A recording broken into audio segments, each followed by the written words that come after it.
Welcome back to Kings of the North. Doug Lesmerises and Bill Landis here on a Monday. Wait, it's not Saturday, right? It's Monday. I don't do this. It is Monday. Yeah. Sorry. Got my days confused. I'm normal today. Take off the bald cap. Take off the dog mentality. We have Northern ball to talk about, Landis. Avenging teams. Yeah.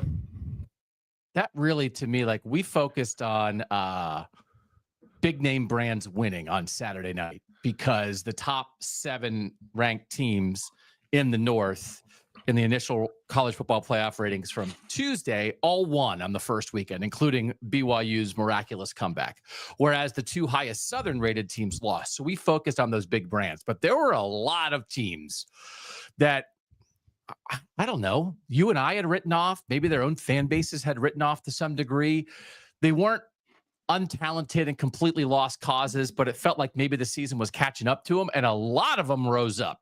That's West Virginia, that's Rutgers, that's Kansas, that's Boston College, Colorado in a very different way from where they were preseason in the first couple weeks to where they are now, continued to reassert itself.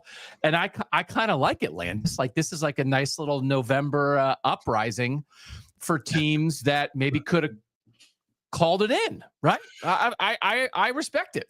Yeah, no, I think it's good to see like a team's I don't know, for lack of a better word, like not quitting on the season. I think I don't know that we have a lot of that. Quit in the North. Here. Yeah, I feel like I've sensed some quit from some Southern teams. Looking at you, Oklahoma State, but I don't know that I've sensed it from the North. Maybe I'm just maybe I'm biased. I don't know. Even like who didn't? Utah didn't quit. Like even that, like even in defeat. So there are a couple things because there are some things that happened. I will say we're going to start with BYU Utah because that game ended after our Saturday show, and I think everybody's aware of it, but we do have to talk about it. There's a team in the North that I thought got substantially more hosed than Utah did. And so I really want to talk about that. And there is a team that will blow your mind how alive they might actually be in things that matter that I really want to talk about. So let's start with BYU Utah, though.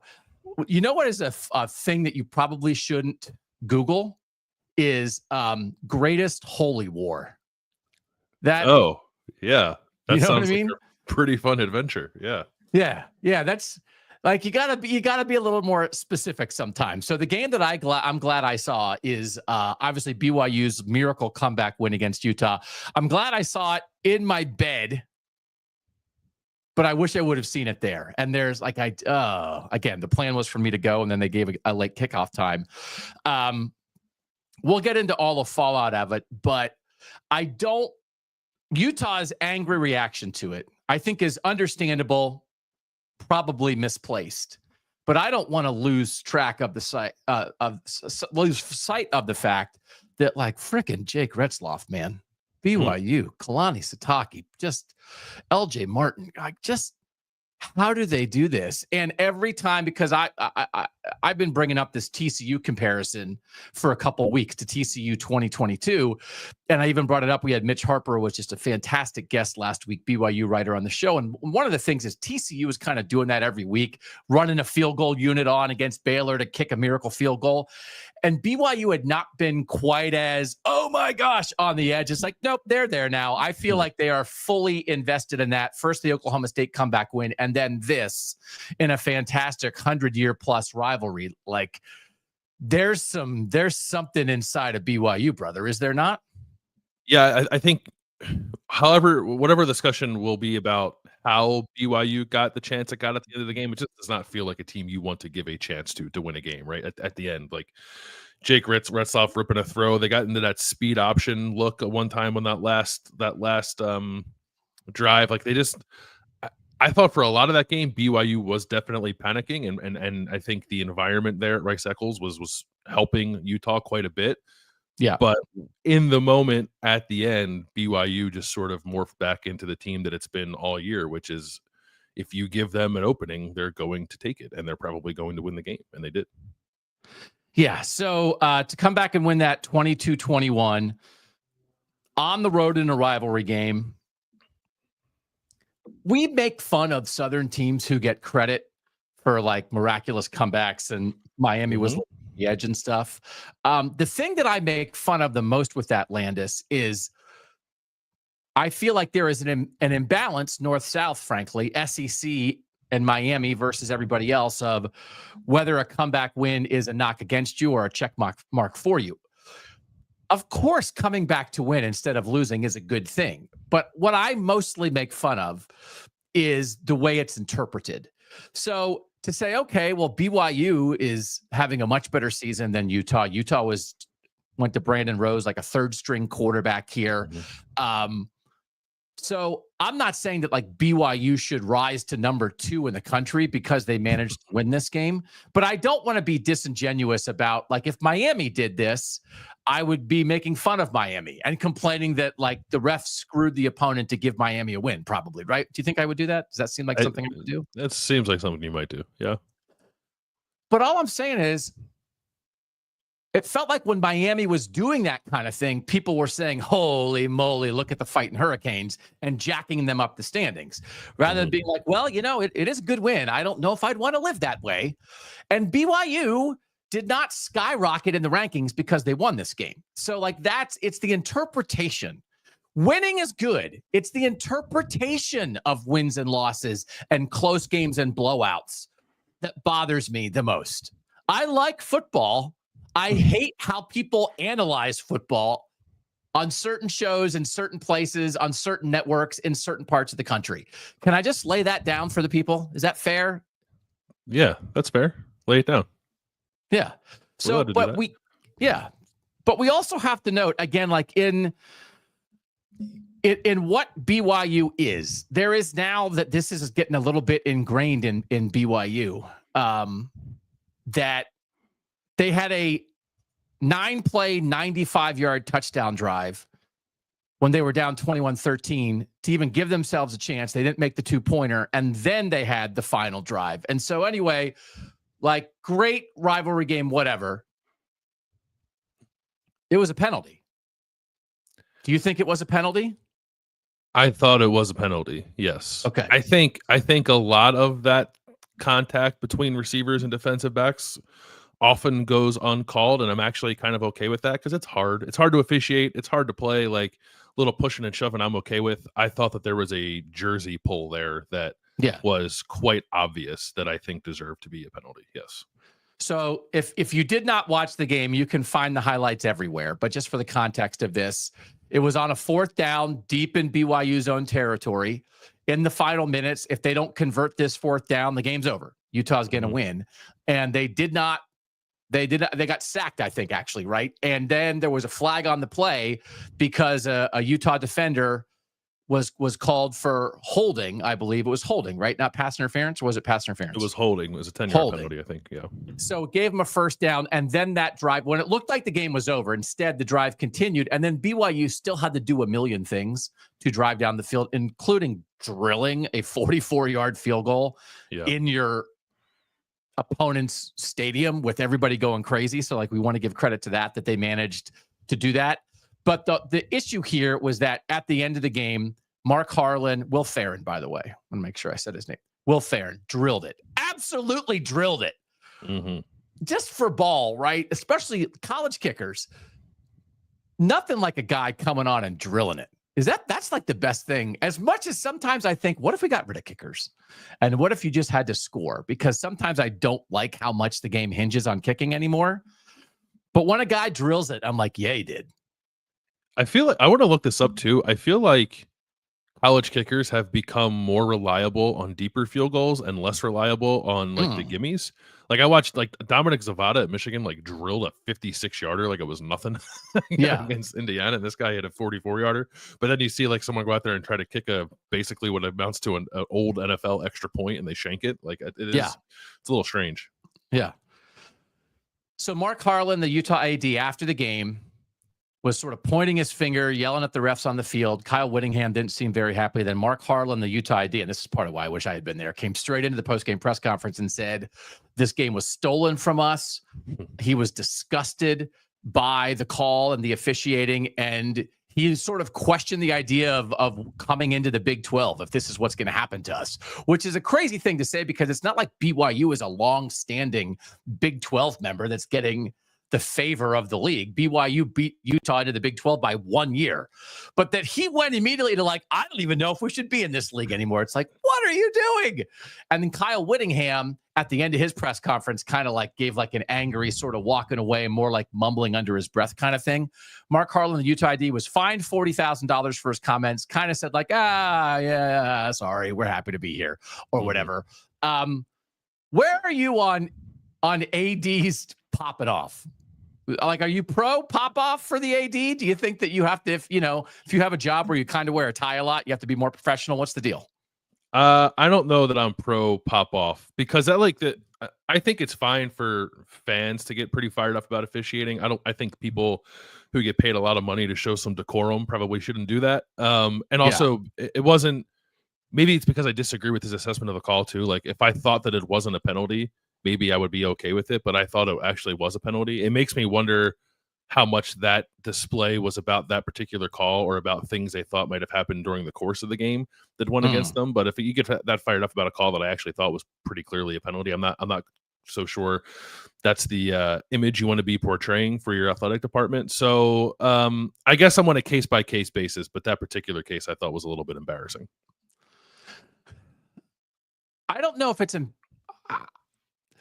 I might be pro pop off. I don't know.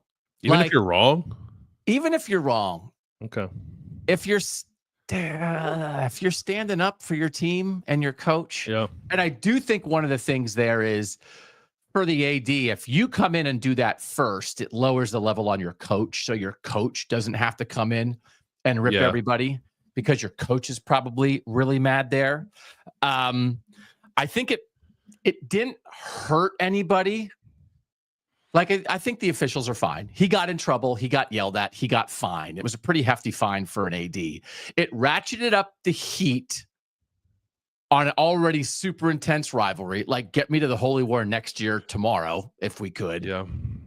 And like, in the end, it's like it only falls on him. I don't know that. Like, he made his own bed, and now he has to be maybe made fun of in it. But I don't know that he hurt really anybody else. So I kind of might be okay with it, right? But also I do think he's wrong. So God, it was wild though. Yeah. I think like maybe I'll sound like I don't know, a lame old man when I say this. I think we have a like boiling or simmering problem of fans throwing crap on the field. They disagree with officiating calls. Happened in the Colorado-Texas Tech game, famously happened in the Texas-Georgia game. It's happened in a lot of games this year. And like I really it just doesn't take much for that to become a dangerous situation. And I would prefer that the people in charge not present themselves in a way that might encourage more of that behavior. Like I'm not saying you can't be upset with officiating calls. Like I get upset with officiating calls all the time. I don't want to see the sport continue to trend in a direction where people think they can do that. And I believe like when an AD does what that AD did, maybe that might embolden people to do it even more now. So and maybe that's making too much of it, but I am part of me was a little bit worried about that in that particular moment. And like that game's over, like people aren't going to go back into the stadium and throw garbage on the field. But like the next time Rice-Eccles Stadium feels like they get screwed on a call, like what's going to happen because the AD did that.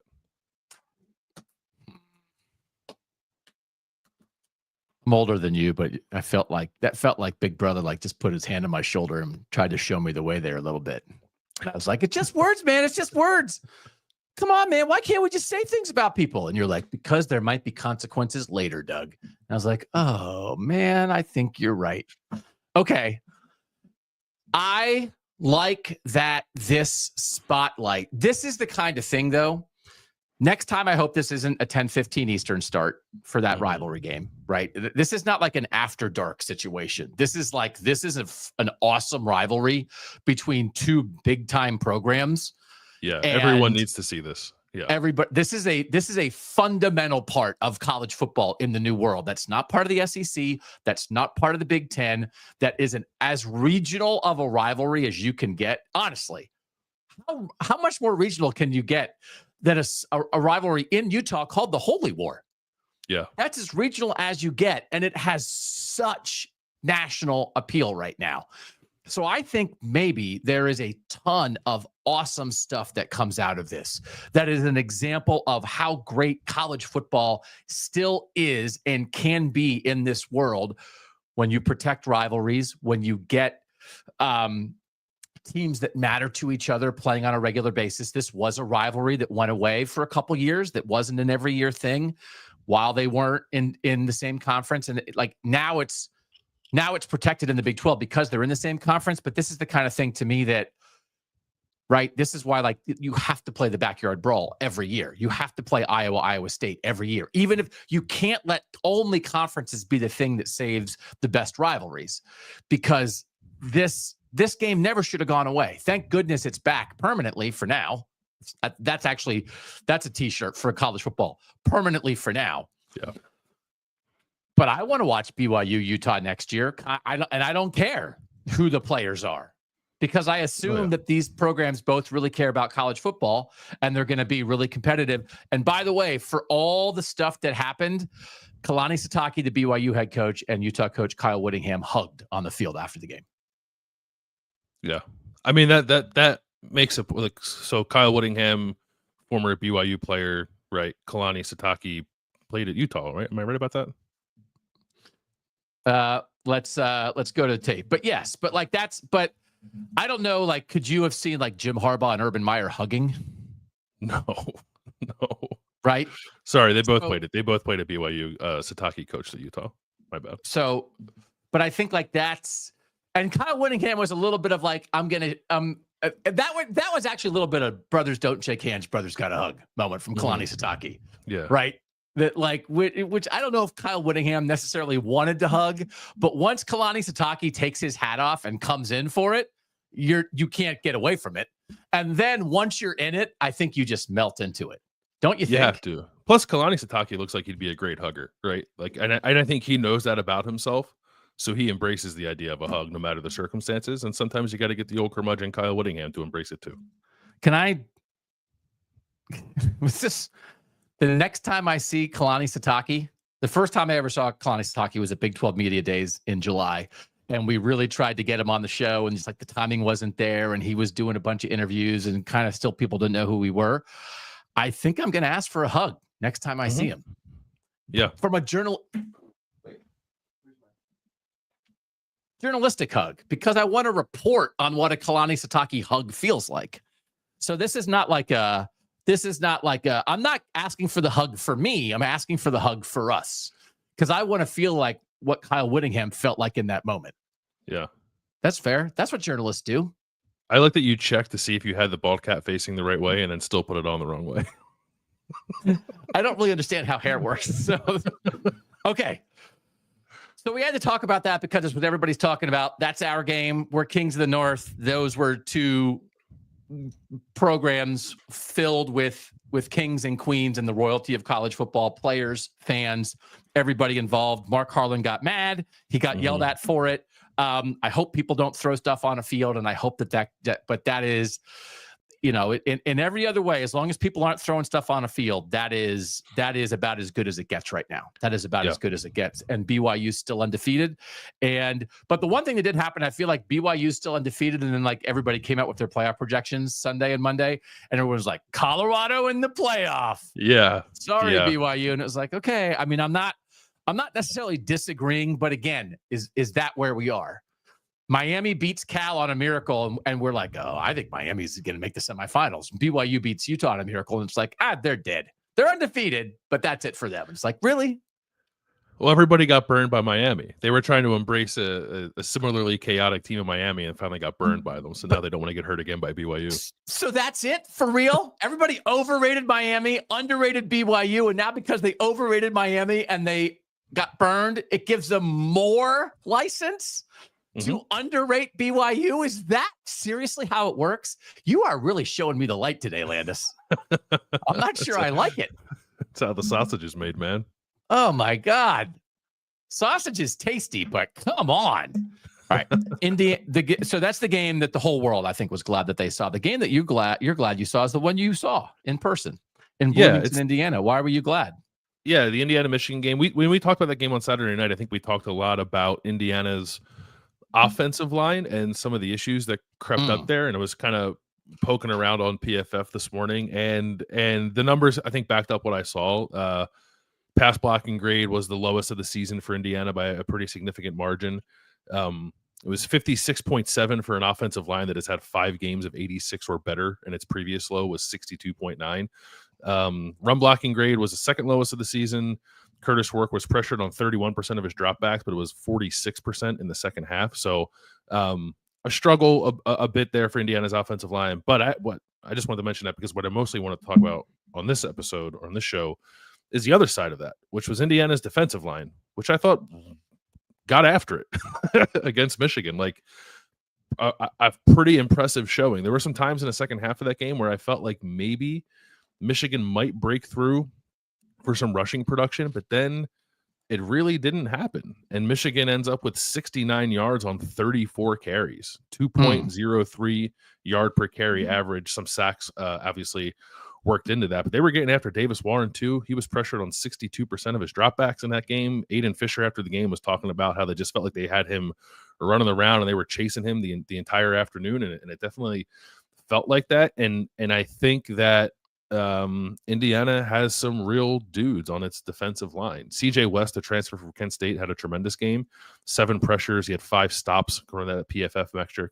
Mikal Kamara, we've talked about before, edge guy from James Madison, has been a tremendous pass rusher all year. He was good again in this game. The Michigan had some offensive line issues, having like reshuffle a tackle because of an injury there. Gio El-Hadi got hurt like 10 snaps into the game, so they had to play Dom Giadis, who was like previously the starting center at guard. So I think Indiana was a little opportunistic there. But if you want to say on one side, and I would, that maybe some holes were sort of poked into Indiana's offensive line to the point where you question their ability to block really good teams, I think that's fair. And I'm not saying Michigan has a tremendous offensive line, but I thought on the flip side of that, Indiana's defensive front kind of showed something in that game that also felt replicable in a really positive way. Okay. Yeah. We've talked so much about their offense being a machine. They're not a one-arm team though. Like it is a complete team, right? So I think it's a valuable lesson to take away that they're not. Man, he built a team, didn't he? How do you build a team that fast? How did you do it? He really did. I get like one thing I was thinking. Curt Cignetti, we're talking. Curt Cignetti, yeah. The one thing that was in my mind as I was watching the second half for Indiana's defense is they are not deep on the defensive line, and part of the reason why I was waiting for Michigan to break through is because I did feel at points in the second half that the line of scrimmage was moving a little bit in Michigan's favor when it was on offense, and I wonder. If you're thinking about Indiana against Ohio State, if you're thinking about Indiana in a playoff atmosphere, will that lack of defensive line depth eventually catch up to them? There were 69 defensive snaps in that game. James Carpenter, defensive tackle, played 61. Mikal Kamara played 59. Linnell Carr, the other defensive end, played 55. And CJ West, the defensive tackle, played 48. So that's a lot of work. And I guess I worry about that a little bit, maybe longer term for Indiana, but I also thought those guys kind of bowed up and played well toward the end of the fourth quarter too. But yeah, he really did. Curt Cignetti really filled some holes, and he was in particular talking about CJ West, who was a second window portal ad for them out of Kent State. A couple other bigger teams were looking at him. That he was the guy where like Brian Kelly like started crying poor down in Baton Rouge because they couldn't get CJ West from Kent State, and Indiana got him. So that was a huge addition for them. I don't, not to make too much of one player's impact, but I think Indiana would be in a perhaps drastically different place if it had not added CJ West in the offseason to shore up defensive tackle. You want to do all North, all portal team before the end of the regular season? Yeah, we should do that. Yeah. Maybe next week. Point out guys like that to people. Yeah. Okay. We're going to move to the team that we're excited for, and you are excited for Colorado. So that means we're going to talk about BYU, Indiana, and Colorado right in a row. Mm-hmm. Those are the 3 leading candidates for Coach of the Year by any metric anywhere. Is that correct? BYU and Kalani Sitake, Kurt Cignetti in Indiana, Deion Sanders in Colorado? I think it has to be, right? Yeah. And like in a row, like stories of the year in college football. So it's just one of the, like, I'll be really curious how some of the stuff shakes out. There's multiple Coach of the Year awards. So I hope all three of them get at least one, assuming nobody loses out or anything like that. We just have to be careful. Like the ESPN kind of stuff, like the people who check in on college football for 8 minutes a week are like, Colorado is the greatest story in college football. And this is not taking anything away from Colorado. But that actually, I think, would be like an interesting, like if you really had to rank, what's the best story? What's the best accomplishment? What's the best coaching job between BYU, Indiana, and Colorado? Like it's not a runaway for Colorado. Now, maybe there's more hype, which makes it a better story. But like what Kalani Sitake did has succeeded there. First year in the Big 12, gets loose. Oh my gosh, can they handle this jump? Here they are. And then Kurt Cignetti, master renovator. Now I kind of want to do that. You watch the home improvement shows or no? Yeah. Can you imagine if Kurt Cignetti had a home improvement show and he just came in and was like, I flip houses. Google me. I'm kind of out on the this old house with Kurt Cignetti. Yeah. And it's just like that Pittsburgh accent, just like being like, this living room is terrible. I save living rooms. Google me. God. Okay. But Colorado is absolutely right there. So they're like, those are the top three. And what those three schools have in common? Would you say latitude? Would they have a similar latitude? Yeah, they would, because there's no good stories in the South this year. Why are you excited for Colorado? For a couple of reasons, not the least of which is the fact that Colorado now controls its own destiny in the Big 12. It is 5-1. BYU is 6-0. Win your games. That's your Big 12 title game. So we'll see how that progresses here. But it's mostly, again, it's Colorado's defense. Like we talked about it going into that game and how Colorado's profile has flipped a bit to the point where it is a little more efficient defensively this year than it is offensively, which I think is awesome for Colorado if it wants to be a team that can make some noise in the postseason. And there was a juncture in the middle of this game against Texas Tech. Colorado won 41-27. Texas Tech jumps out to a 13-0 lead. It scored on its first three possessions. Colorado's offense sort of finds its way, pulls back ahead. They're leading 24-20 in the third quarter, and this is possessions in a row from Colorado's defense after Colorado takes a 24-20 lead. Turnover on downs on a fake punt incomplete pass that had no chance of being completed because Colorado was absolutely ready for it. Nice. Turnover on downs on a sack on 4th and 9. Interception from Nakai Hill-Green, which is one of the crazier interceptions you'll see a linebacker make. He was like putting his mouthpiece in when the ball was snapped, and then Baron Morton like didn't see him, so he just ripped the ball over the middle, and Nakai Hill-Green just shot his hands into the air, and like it stuck to one hand, and then he corralled it with the other, and then intercepted it. Like Baron Morton, Texas Tech quarterback, couldn't believe that it happened. So that's turnover on downs, interception.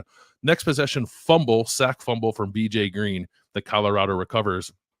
And then the possession after that, another turnover on downs, tackle for loss for Amari McNeil on 4th and goal from the 1. So 5 straight stops from Colorado's defense, 3 turnovers on downs, 2 takeaways as Colorado built a lead that Texas Tech could not overcome. That defense of Colorado's was on the field for 16 possessions and 87 plays.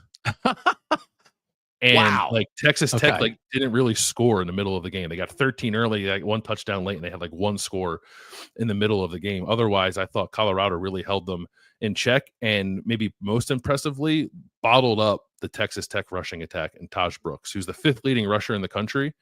Going into the 4th quarter of that game, Texas Tech had 65 rushing yards. It piled some more on at the end. Deion Sanders said they were playing a lot of cover 2 because they were worried about Texas Tech throwing the ball down a couple scores, so they allowed some rushing yards. Otherwise, he said he thought they were going to hold Taj Brooks under 100 yards, and they were trending to do that going into the 4th quarter of that game. So the defensive line for Colorado, I think, is potentially real. They did a nice job of addressing that in the offseason. They had to. And I think as the year has gone on, that group has played really well. And to control that rushing attack, to get after Baron Morton the way that they did in that game, I just thought was really impressive. And it allowed the offense to kind of figure itself out and start piling some points on and win that game. It's there for them.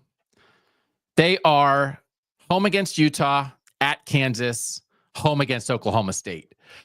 Kansas is so Utah next. They're 1-5 in the Big 12. Kansas is 2-4 in the Big 12. Oklahoma State picked second, I think, in the league is 0-7 in the Big 12. They have absolutely given up. So the Big 12 is wild. Oklahoma State is not part of that. Like Oklahoma State has rolled over. And again, can you believe we were in a situation earlier this year where we were constantly talking about Oklahoma State, and Oklahoma State was favored against our northern teams, and we were just talking about Alan Bowman.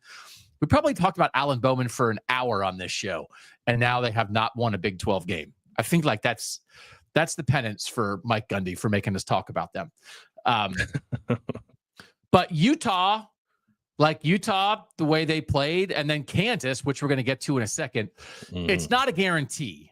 And there is a Colorado stat that I want to talk about later in the show that I want to get your opinion on.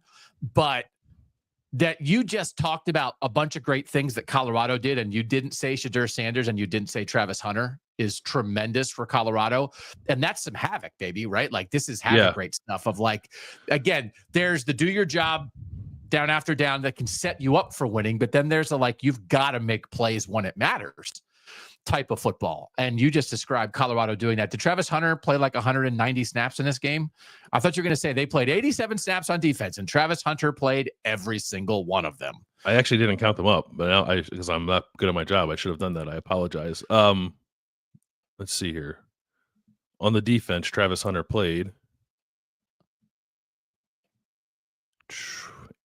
So I don't know. 71? So there were 14. They have them down for 89 snaps. There weren't that many plays in the game, so I guess that's just if you include penalties and stuff. Oh yeah, it actually happened. So they have them down for 89 snaps just on defense. Just on defense, yeah. So that's every play of defense in a game where the defense was on the field constantly. Yeah, and then also played offense. Okay, 74 snaps of offense. He played 150 snaps. Yeah, and he was the leading. So he had no, he wasn't. He had 16 targets, 9 receptions for 99 yards and a touchdown. And then I want to say in a game where Baron Morton dropped back to throw it quite a bit, and Texas Tech ran almost 90 plays. Travis Hunter was targeted one time in coverage because they're terrified of him. So that actually is a pretty good way to play both ways, that if they're just like so afraid of you that you just kind of have to be out there and you don't have to do much is great. And then you can just do your thing on defense. Okay. Travis Hunter also he had a great block. So all Shedeur Sanders had a fine game. They screened Texas Tech to death. He threw 16 screens in this game. Nice. 2 touchdowns, one for Travis Hunter, and then the other one was to LeJontay Wester, where Travis Hunter had a really good block to spring Wester on the touchdown. So Travis Hunter finding other ways to impact games. Okay. Be excited for Colorado. It still could get loose there in the Big 12, which means that the team I'm excited for has a chance. West Virginia beat Cincinnati, and I saw West Virginia Big 12 title game tiebreaker scenarios on social media this weekend, Landis. Rewatched the entire West Virginia-Cincinnati game. West Virginia won this game 31-24. Parker Fleming, Statso War on Twitter, does the success rate comparison. And again, success rate is sort of doing your job play after play after play. And then you don't always win the game when you have a better success rate, but you often do. The biggest imbalance of success rate among teams that lost the success rate battle and still won was West Virginia. West Virginia made 5 plays. They did 5 good things against Cincinnati. They pressured Brendan Sorsby twice, the Cincinnati quarterback, into like kind of lose your mind plays for a moment. One was a 4th down pick 6 where he just was getting tackled and flipped the ball. Another was a scoop and score that was practically the exact same thing where he just kind of tried to flip, got hit and it went sideways. He tried to flip it and they scooped and scored that. So 2 defensive scores. He had another one where he was just scrambling in the middle of the field and Reed Carrico, the West Virginia linebacker, kind of reached back as he was running past him and knocked the ball out. So that was a 3rd turnover. I think that set up a field goal. So it's 2 defensive scores and one that set up a short field. And then Nico Marchiol played quarterback for West Virginia because Garrett Green's still hurt. he was there. He would have been the emergency quarterback. He didn't practice at all this week. They have to decide what they're going to do. Neil Brown said there'll be news, today, tomorrow on like what they're going to do at quarterback. He made 2 throws. He hit like a 38-yard sideline ball where he dropped it right in the bucket, and then a 50-yarder. And other than that, Neil Brown, the West Virginia coach, said after the game it was the worst offensive game they've played in 2 years. And they won, and they're alive. They are one Colorado upset loss away from being in a tiebreaker if they win out. As a 2-loss team in the Big 12 fighting to get to the Big 12 title game. I think, did not couch this Cincinnati-West Virginia game enough as the game between 2 teams that allowed Pitt to come back and beat them when they thought they had Pitt beaten. That like both those games for West Virginia and Cincinnati, those 2 comeback wins for Pitt completely propelled them. And these 2 teams that lost those games would kind of be in different spots if they had won those games. But I'm excited for West Virginia, not because they were perfect, because for like whatever, 80 plays they weren't, and 5 they were awesome. But Neil Brown said today it bounced our way. You're eventually going to get a break, and we got some breaks today. I just needed, like, West Virginia kind of needed this. So Cincinnati's very frustrated, I'm sure. Both teams are 5-4 now, but they played better defense. They fired their defensive coordinator. Jeff Kuhns took over as defensive coordinator. Like one of the plays they made, it was a 4th down. They brought 7 guys on pressure. They didn't think it was going to be a pass necessarily, but they were like run blitzing on 4th and 1. Like, what the heck? And then Brendan Sorsby rolled out right into the pressure, and KK Tarnew hit him and forced this thing. So they weren't handed these plays. They did kind of make them happen. But I just kind of feel good for a fan base that has been through the ringer this year. And those players and that program, they won a game I don't want to say they shouldn't have won, but they were not consistent at all. And they made 5 plays and won a football game 31-24 on the road at Cincinnati. So when we talked about Cincinnati a couple weeks ago, after the Kansas State game, we had mentioned that they were on the road twice and there was a bye game in there. So they've not been back home in a while. And at the time there was a plan anyway for like fire Neil Brown banners to be flying around that stadium when they got back home against Baylor. I'm just curious now what the temperature might be for a team that has Baylor, UCF, and Texas Tech left, and I think can win all 3 of those games and is staring down at an 8-4 finish, right? So it'll be an interesting environment, I think, on Saturday against Baylor. They won. They won, and I'm curious what they'll do at quarterback because Neil Brown said, Nico Marchiol wasn't seeing it great, and that's why they called a couple deep shots, because he basically was like, on a deep shot, you don't have to read the defense. You just take a 5-step drop and chuck it. But he put it right on the receiver's hands, and Juwan Robinson and Traylon Ray made nice catches on them. So I don't know. I guess I would say to West Virginia fans, let's see what happens. Maybe chill out a scooch. But it certainly wasn't perfect football. Neil Brown said, I don't know if I've been in a game where the pendulum swings created so many emotional swings. Because if you watch, I was watching the first 2 drives because Cincinnati drove right down the field and scored, got a touchdown, drove right down the field and got a field goal, and then was driving again. If you only watched the first quarter of that game and said, what was the final score of that game, would you guess? I would have guessed 35-10 Cincinnati. And instead, West Virginia won. And Brendan Sorsby is a really good player. He got loose, man. He had one of those games where he got, I don't think that's who he is, but also I'm kind of excited for Brendan Sorsby next year at Cincinnati. So we'll talk about Cincinnati more in a little bit, but I'm happy for West Virginia fans. Yeah. And for that program, that they were the team that did get some breaks. So wild. Yeah. The success rate imbalance is, I was excited to see it come out. Parker Fleming puts them out every Monday morning. I was having watched the game, I was like, this success rate imbalance is going to be off the charts. and then it was. And I was like, okay. Delivered. And then West Virginia won anyway. All right. Team of the week, you've got the Kansas Jayhawks. I do. We're Big 12 heavy at the moment. And producer Mike wanted me to show my mug. It is a Big 12 mug that you got for me at Big 12 Media Days. So while we're talking Big 12, I'm drinking from the Big 12 chalice. It's team of the week is Kansas. It could also be player of the week, Jalen Daniels, however you want to spin it. This was the guy that you took, right, in the Heisman draft. And I think I think this was wait. Who took who in the Heisman draft? Did you take Jalen Daniels or did I take Jalen Daniels? Oh, that was you, brother. Okay. I took Jackson Arnold and Avery Johnson. You took Jalen Daniels third in our Heisman draft. I couldn't remember, but this game was why. Because I thought you were making fun of someone taking Jalen Daniels, but you were giving credit. Maybe it was me. No. I think this was anybody who was high on Kansas and high on Jalen Daniels had a game like this dancing around in their brain and just thought we were going to get more of them this year. We've gotten a couple of them of late, but didn't have any in the first half of the season, which is why Kansas is still stuck on 3 wins. Jalen Daniels in this game, 12 of 24, which is not great, but he's been like about a 50% passer his entire career.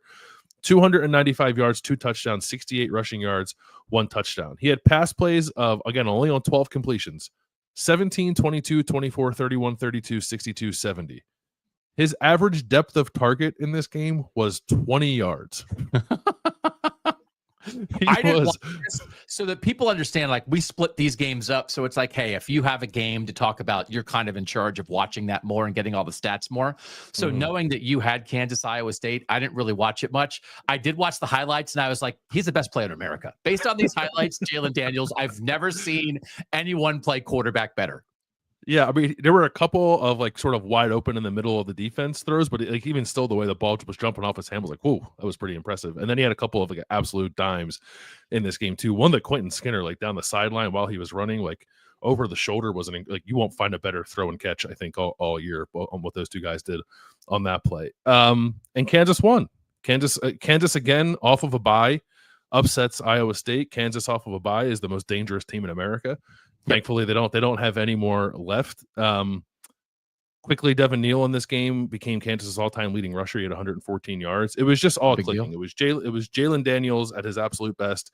It was receivers making plays. It was the offensive line creating holes for both Jalen Daniels and Devin Neal to run. It was Devin Neal going off. It was everything. I think it was everything that Lance Leipold has had in his mind all year, when he has consistently said, like, we're not changing. We're right there. We know we're going to break through.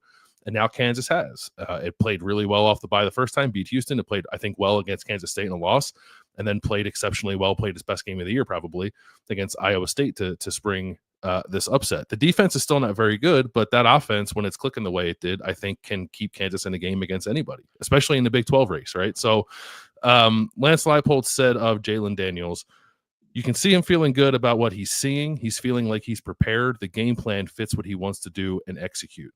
And when you see him feeling good about all that on the sideline, even if a series doesn't go our way, he's confident that we can come back and make a drive after that. And I think you're just seeing a quarterback who is far more comfortable now than he was in the first half of the season when Jalen Daniels was quite bad. First 6 games, 6.6 yards per attempt, 7 touchdowns, 8 interceptions. The last 3 games, 9.8 yards per attempt, 6 touchdowns, 1 interception. He's running more. His big time throw to turnover worthy play ratio in the last 3 games is 10-4. His average depth of target is 15 yards, and he has 138 yards after contact on rushing plays, which is double what just shy of what he had overall in the first 6 games of the season. So there's no guarantee that you're going to get this out of Jalen Daniels every game. And it's probably worth mentioning that Kansas has not yet won back-to-back games this year. It is 3-6. It beat Lindenwood, it beat Houston off a bye, and it beat Iowa State off of a bye. So now, if it wants to end this season with bowl eligibility, it will have to end the season on a 4-game winning streak and beat Colorado or BYU, Colorado, and Baylor. But I kind of think no matter what happens, Kansas has sort of bounced back nicely and stayed in it too in a season that really got away from them to start the year. So credit to Lance Leipold, his staff, and those players for doing that. At BYU, home against Colorado the next 2 weeks, do you think Kansas wins one of those? Yes. Yeah. It's going to get loose. It's going to get looser in the Big 12. Lance Leipold was right. Keep doing what you're doing, and it turned around. Took longer than it should have. Took longer than anybody expected. But they have a chance to matter here in the back half of the Big 12 race. My team of the week is I rewatched this game and took every note, and I would like to say I will refuse to let you and the Saturday night audience tell me that Oregon played a crappy game. Okay. Because I started talking about. So listen, here's the thing. There's two teams this happened with on Saturday night. The Saturday night show is much more vibes. If you've watched it, it's bald caps and sunglasses and swimsuits and dog mentality and swords and candy cigarettes. And then Monday we talk about ball. You cannot absorb everything that happens on a Saturday, especially if you were at a game, and you and I were both at a game on Saturday. So I felt like maybe I didn't have the right handle on Oregon, and maybe I didn't have the right handle on Pitt, especially that Pitt game was winding down as we were talking. I don't think I had the right handle on Pitt, and I'm going to talk about that later. I did have the right handle on Oregon. They were never in danger of losing, and I did not think they played bad in any way. And so I actually don't know what people were talking about. And I just will say, like, a comparison between what Ohio State did against Nebraska and what Oregon did against Maryland. Both teams were up 14-3 at one point. Ohio State was up that on Nebraska. Oregon was up that on Maryland. Then in the Ohio State-Nebraska game a couple weeks ago, it went 14-3 Ohio State, then it was 14-6, 14-9, and then eventually Nebraska took a 17-14 lead with 11 minutes left. Okay? So that's Ohio State-Nebraska. Ohio State went ahead finally with 6 minutes left, and Nebraska still had 2 more possessions down 4. So that was that game. This was Oregon-Maryland. Oregon was up 14-3, then it was 14-10. With 3:17 left in the half, okay? Here comes Maryland. Watch out, Oregon. This is what Oregon did. They got the ball back with 3 minutes and 8 seconds in the half, and they went 12 plays, 75 yards for a touchdown for a 21-10 lead at the half. And then it was 29-10, then it was 29-18, then it was 32-18 and 39-18. They were never in jeopardy. Never in jeopardy. And the moment they got pushed, the moment Maryland pulled within 4, they went on a 12-play, 75-yard, 3-minute march. Jordan James was running through people. There was some crazy stuff that happened. Maryland got a field goal on its first drive because they got held. They were punting, and the punter bobbled the snap, and the Oregon guy coming in to try to block the punt, once the Maryland punter bobbled it, he sort of got caught in between trying to block the punt that wasn't a punt yet, really, and tackling the punter holding the ball, and he just ran into the punter. But it was like Maryland's mistake created an Oregon penalty that led to Maryland points. And then, like, later in the game, Oregon got a little handsy on a couple pass interference calls on a Maryland touchdown drive. They also got sacked, where Derek Harmon sacked Billy Edwards and grabbed his face mask as he was sacking him. So instead of it being 3rd and 18, now it's a first down. There wasn't anything about Oregon where I thought they didn't play well. Dylan Gabriel missed a throw or two. They got a little handsy on the pass defense, but I thought they handled. They're replacing Tez Johnson as a punt returner. They put Evan Stewart back there the first time. He muffed it and dropped it, but they recovered their own punt. Then they started putting Gary Bryant Jr. back there instead. I actually thought this in the end was the exact kind of game that I want to talk about on this show, where this is not a negative. They're not perfect, but they still asserted themselves and won by 21. They were never in danger. And I am back. Team of the week. This showed me how good Oregon was, that they won a B- game by 21. And by the way, Maryland can throw it a little. There are going to be teams that Oregon is going to play in the playoff that aren't as dangerous in the passing game as Maryland, with Ty Felton and Caden Prather and a guy I want to talk about for Maryland later in the show. So anyway, I felt sheepish. You guys made me feel sheepish Saturday night because I thought Oregon played good. And then I watched it and I was like, no, I'm right. So take that. I still haven't watched it. No, you don't have to. I'm not going to push back on you. I trust you. No, you went and rewatched. You sent us a message on Slack at like 3:30 in the morning on Sunday, or 3 o'clock in the morning on Sunday. I was like, oh, Doug was watching Oregon. Once I'm challenged, I'm like, what matters more to me than sleep? Trying to prove that I'm right. I would stay up for 72 hours straight in a perhaps futile attempt to prove that I'm right. By the way, this is your game. They called a fake punt like at their own 20 and snapped it to Jordan Birch, their awesome defensive end who was back healthy. He ran 36 yards on a fake punt. They did that. They ran a like a double reverse flea flicker that ended up they drew a pass interference call on the guy covering Evan Stewart on that. They scored a fat man touchdown. They threw a touchdown pass to Janoris Wilson, who's a backup offensive lineman who had to put on a different number to catch that touchdown pass. And then do you know how they got the 2-point conversion? I do. Did you see this? Yeah. They put their all Big Ten left tackle in the Wildcat and directly snapped it to him, and he ran for a 2-point conversion. So they got a little challenged, and Dan Lanning was like, oh, you're going to challenge us? Watch this.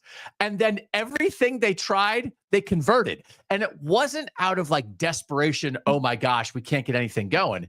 It was more like, oh, okay, you want to make this real, Maryland? You're playing hard. All right, let's do this then.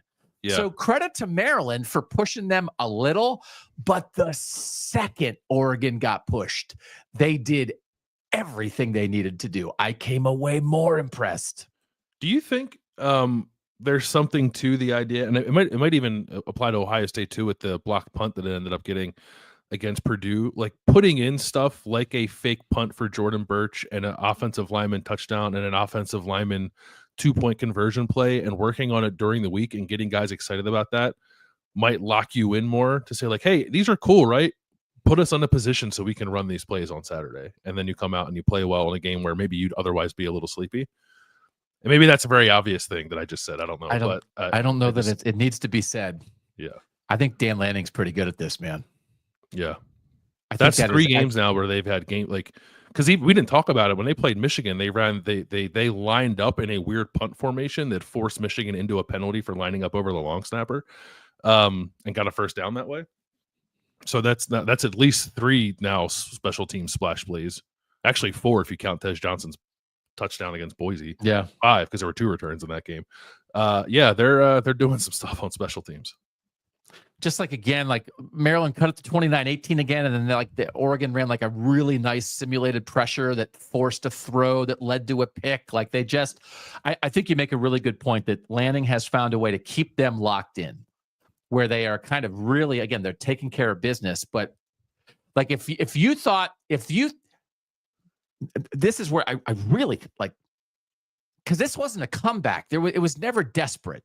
Maybe the score isn't what you wanted it to be, but it was never desperate. But this is a plus. I firmly believe this is a plus, not a minus for Oregon. And I just really want to make that point. If you didn't watch this game and you come away from this thinking like, I don't know, Oregon looked a little vulnerable against Maryland, I don't think that's it. So, okay. Yeah. Before we go to break, breaking news from our guy, Mike Yurstowski, letting us know that Matt Rule, the Nebraska coach, just announced that Dana Holgorsen, who the former West Virginia head coach, the former Houston head coach, air raid schemer, who was brought in last week as a consultant for that offense, he says Dana Holgorsen will take over as the offensive coordinator for the rest of the season for Marcus Satterfield, who has been under the gun and Nebraska has not been scoring enough. And now this gets really super interesting for Nebraska USC this week, because USC is going to have a new quarterback and Nebraska is going to have a new play caller, and let's see what the Trojans and Cornhuskers can do. You saw this coming. Once they brought Dana Holgorsen into the building, you knew, and then you knew, once Dana Holgorsen got in the building, you knew Marcus Satterfield was done for next year, and then it was just a matter of how they were going to handle this now, and they're giving Dana Holgorsen the offense. Get ready to see Dylan Raiola, I guess if he's going to play, throw the ball 50 times a game. I know. I should have saved Dylan Raiola in the Dragon statue thing, man. Holy moly.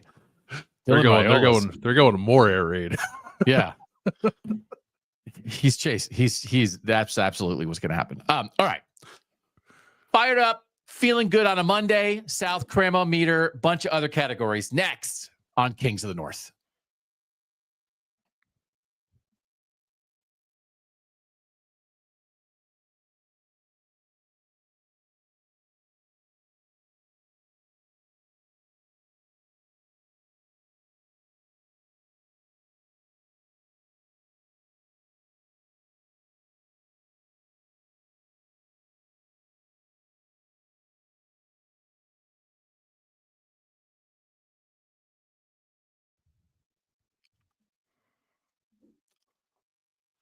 Feeling crammy, Bill? Feeling crammy?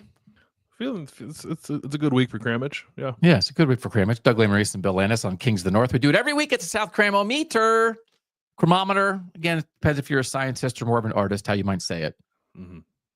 Starting in week 2, it's 0 to 1,000. How hard can the South cram it based on the previous weekend's activities? We started off at 815 in week 2, 975 in week 3, then 901. Week 5, we broke it for the first time, 1,200, then 1,669. Then we really broke it at 6.5 million in week 7. Week 8, 459,000. Week 9, we chilled back out, 652. That was just, that was just like, I was We're fair. barely cramped. We are fair. Yeah. That's the number one thing I want people to take away from the show, that we are fair to the South. 45,233 last week. And now we are coming off a weekend, Landis, where number 3, Georgia, and number 4, Miami, both lost. But we covered that extensively on Saturday night. The thing that I am feeling the crammiest about for the South right now is everybody putting out there, what if there's a 7-way tie at 2 losses in the SEC? Will the SEC get 14 teams in the playoff? Watch out, Indiana, because we can't decide between LSU, Texas A&M, Missouri, South Carolina, Vanderbilt, all these like mediocre, terrible losses on the resume teams. And somehow that means the SEC should get a bunch of teams in over Indiana. That is what has me feeling quite crammy here on a Monday. Is that making you feel crammy? Yeah, I find it annoying. It was predictable, right? And I'm sure we'll continue to get a lot of it from ESPN moving forward. I didn't take my cue from that necessarily for my cram pick.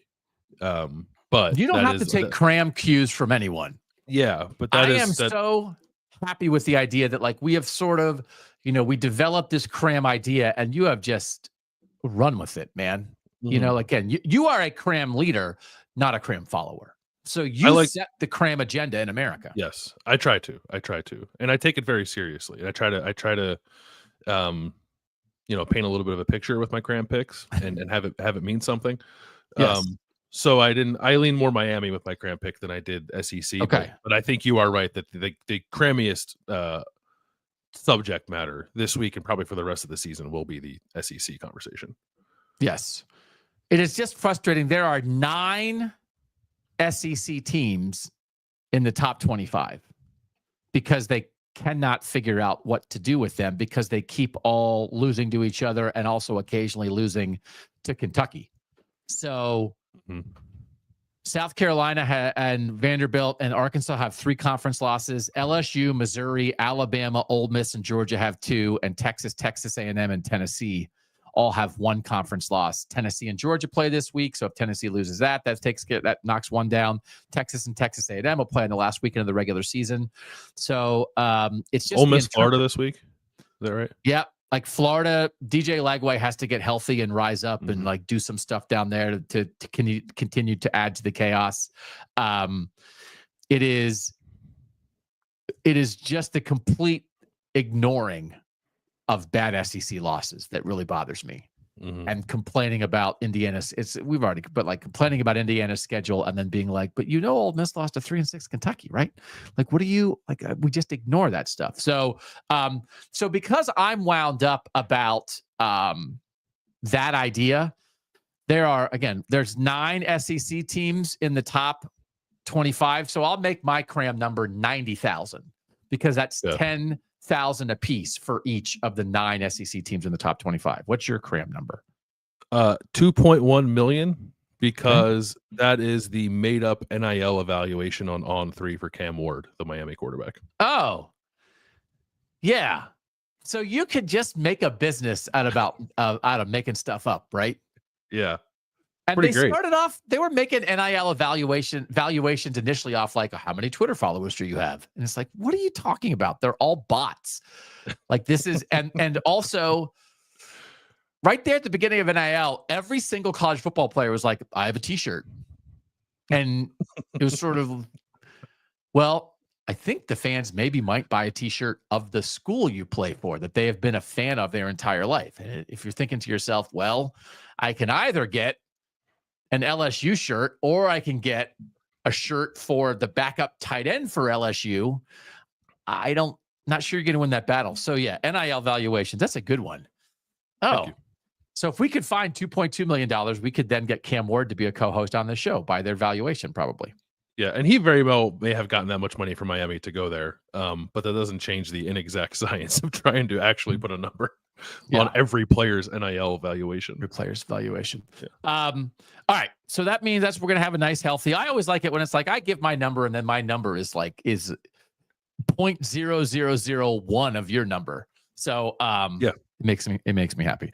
Let's get back to our categories. We'll do our rankings, our top 11.5 rankings at the end. Team that changed my mind.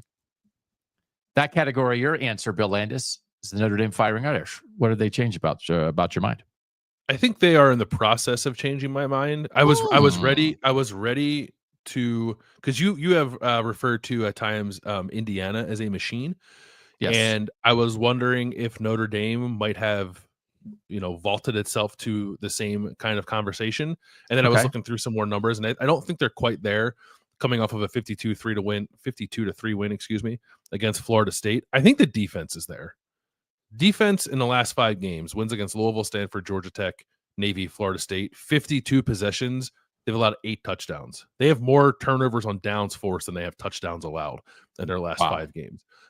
So that part of Notre Dame, in light of, despite, I think I should say, a lot of injuries, has become quite machine-like. The offense, not so much. The offense is pretty good, scoring on 65% of its drives over that same stretch. 26 touchdowns, though, on 48 possessions. You'd like to see the touchdown number be a little bit higher.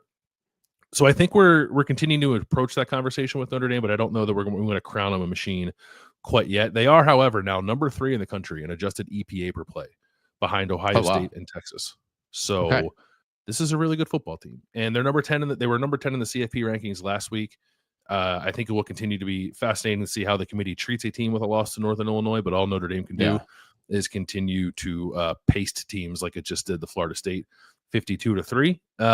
So they're really good. I don't know. Like I have thought Notre Dame has been good for a while. Like that part of my mind hasn't changed. I think maybe the ceiling for Notre Dame in my mind is starting to change a little bit too, as the offense finds a little more balance. The defense continues to be very good despite losing some big time players. So it's been a pretty impressive coaching performance and more importantly, playing performance, I think, out of Notre Dame this year. Mike notes for us that Marcus Freeman just said at his presser that Howard Cross on the defensive line for Notre Dame will not play against Virginia on Saturday, but that's nothing new for them. They've been dealing with injuries all year. Yeah, he had an ankle injury, I think, in that game. And then Riley Mills went out and had 3 sacks to make up for it. So it's like one guy goes down, somebody else steps up.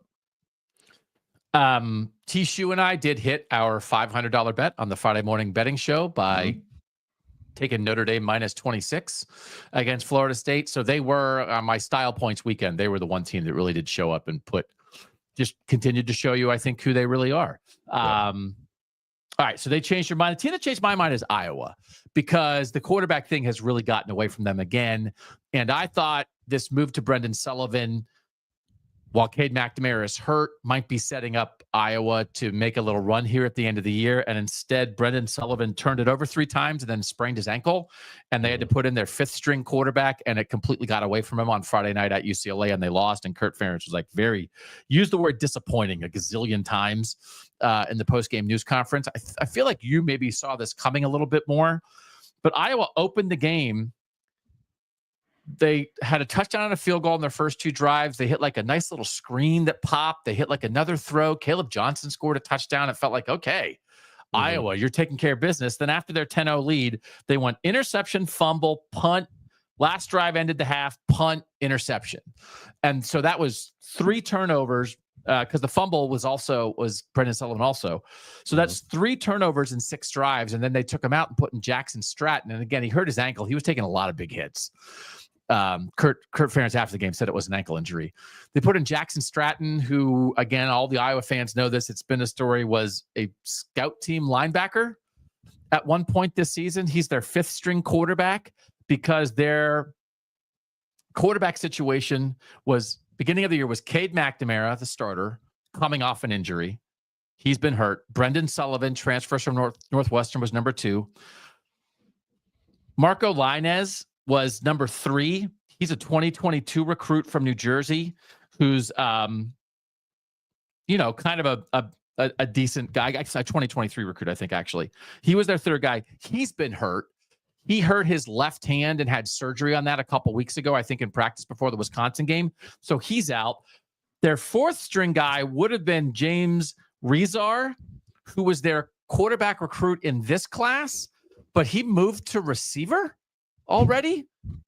So their fourth string quarterback moved to receiver, who's kind of like a dual threat athlete guy as a recruit anyway.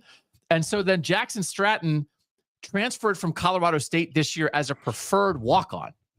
So they went and got him in the portal, but he's not even on scholarship, and he went into the game.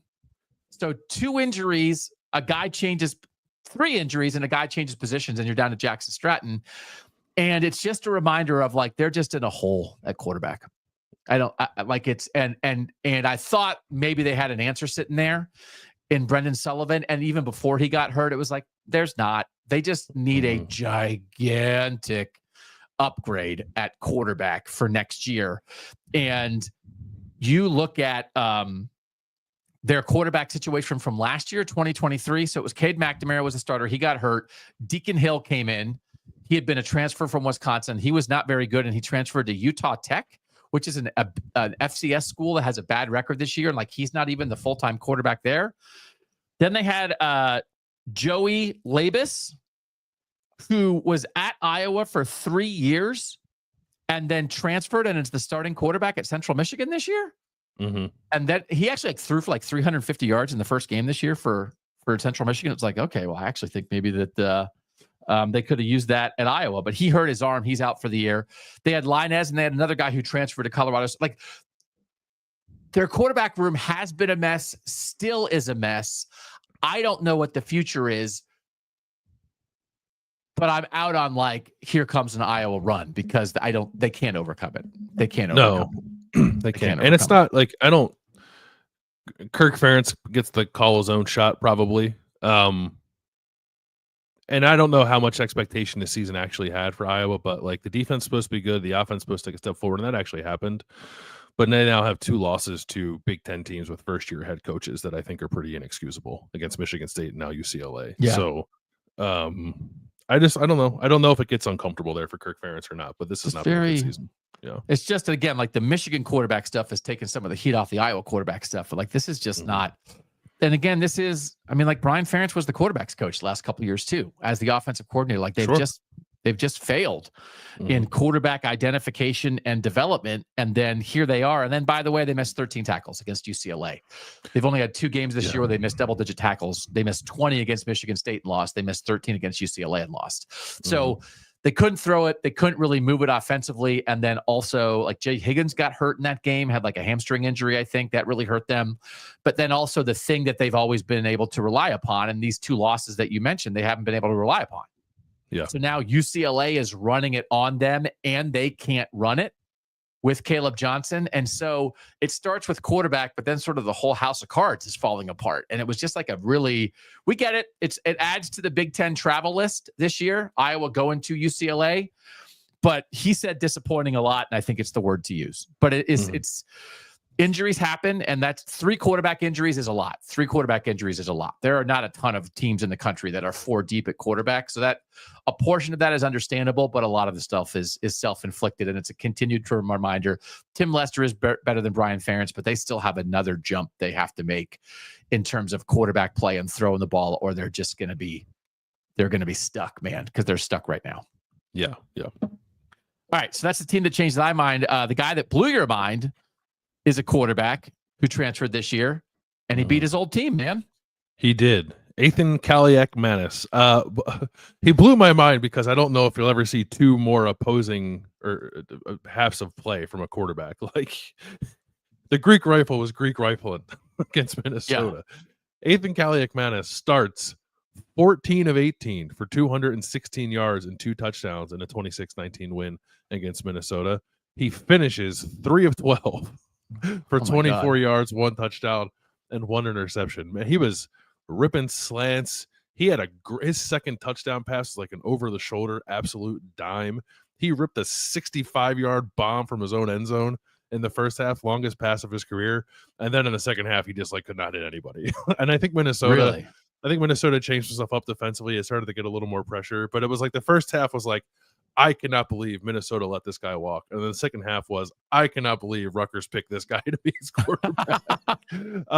But it was fun. It was fun. And I think in the end, it's all good for Ethan Kaliakmanis because he put together a really good first half of football and ended up throwing at least one touchdown pass in the second half of a win against a team that I don't know did him a ton of favors last year when he struggled at Minnesota. And it's not like he's, blowing everybody away this year, but he has jumped from 113th in EPA per dropback last year to 71st now. So that's not nothing. I think by and large, Rutgers has gotten exactly what it would hope to get out of Ethan Kaliakmanis this year, and definitely got it in the first half of that game when it did not have Kyle Monangai. Was going to have to change a little bit how it tried to attack Minnesota.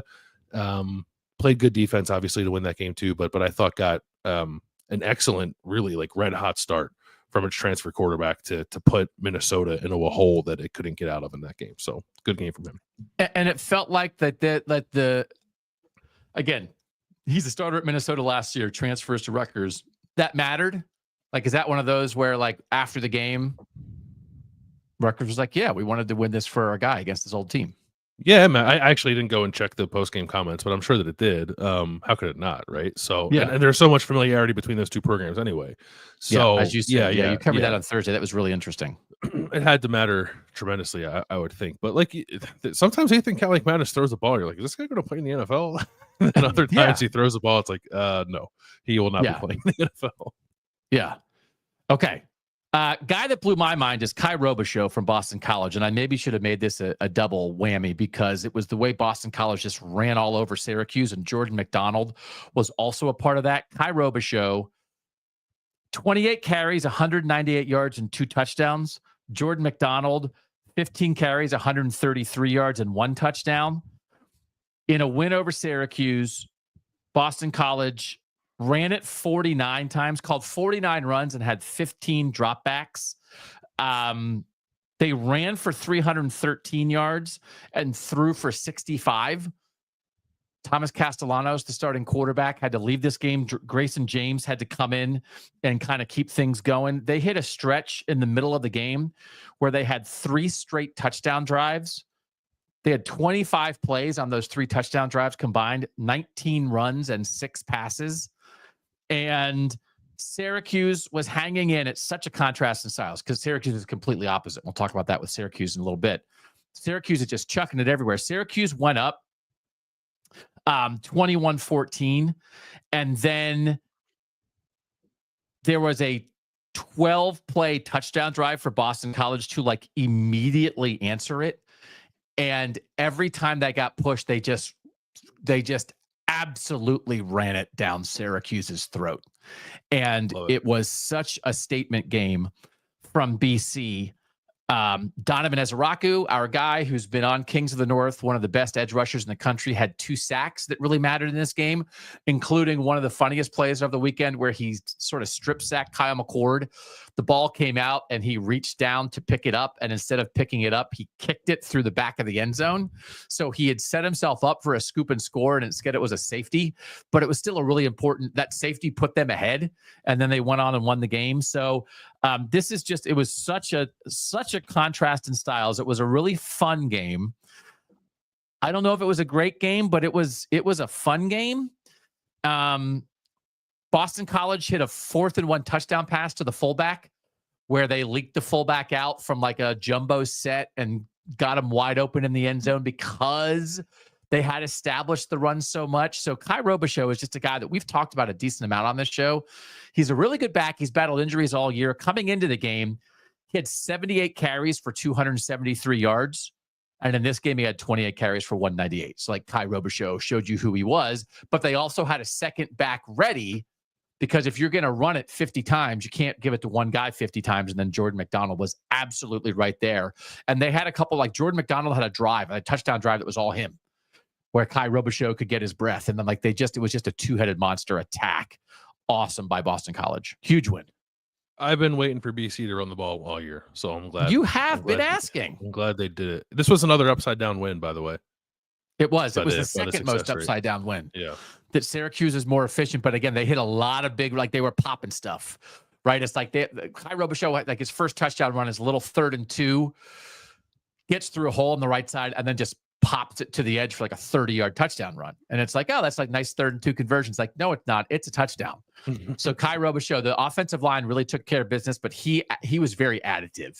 He took everything that was there. He took the first hole and then was making guys miss and running through tackles, running through ankle tackles, just like really impressive. And like the reason it matters is because if they can be this, Boston College is at SMU this week.